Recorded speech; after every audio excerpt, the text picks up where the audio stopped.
Welcome back to another episode of the MCU. I'm Marius, and this is my cinematic universe. We are at the Chinese Theater here in Hollywood, California, and I'm going to take you on a tour of this very special theater. So let's go. The Grauman's Chinese Theater is probably one of the most famous movie theaters in the world and home to the famous handprints from some of the biggest actors and directors in Hollywood history. The Chinese Theater has also hosted some of the biggest movie premieres ever, like the original King Kong, The Wizard of Oz, and of course, Star Wars. And it was the Chinese Theater that started the modern Hollywood movie premiere that we know today. Allow me to congratulate you, Miss Sears. Thank you, Mr. Grauman.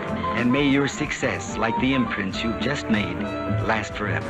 Thank you. Thank you very much. The theater was built in 1927 by Sid Grauman, who also built the Egyptian Theater and the $1 Million Theater, which can be seen in Blade Runner, and which was the most expensive theater of its time. So when Grauman decided to build a new theater, he partnered with Douglas Fairbanks and Mary Pickford, and in the words of John Hammond, "Can spare no expense." Both the inside and outside of the theater is full of beautifully handcrafted Chinese decorations, a lot of them done by local Chinese artists. And some of these items, like these two heaven dogs guarding the entrance of the theater, are sculptures from the Ming Dynasty dating back as much as 600 years.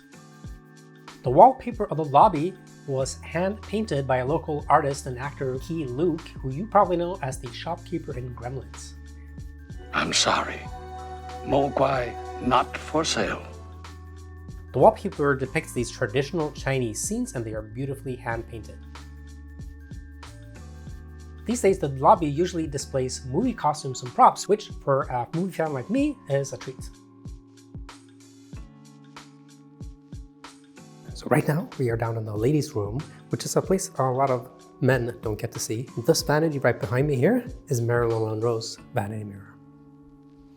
The inside of the theater has changed a lot over the years, and the latest changes was digging down several feet into the ground to install a massive IMAX screen that is currently the 6th largest IMAX screen in the world. But the Chinese still has the largest seating capacity. But it is less than the original seating capacity, which was over 2,000. And this is the only IMAX theater that has a curtain that will open and close before each movie.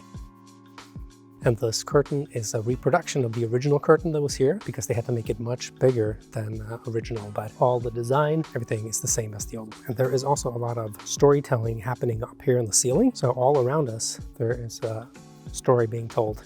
Also with the centerpiece here, which represents the sun.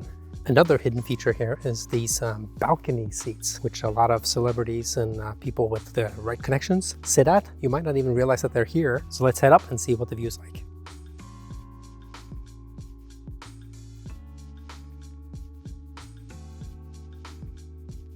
I hope you enjoyed this little tour of the Chinese Theater. If you have not been here, make sure to come here if you are coming to LA. You can't miss it. It's right in the middle of Hollywood on the Walk of Fame.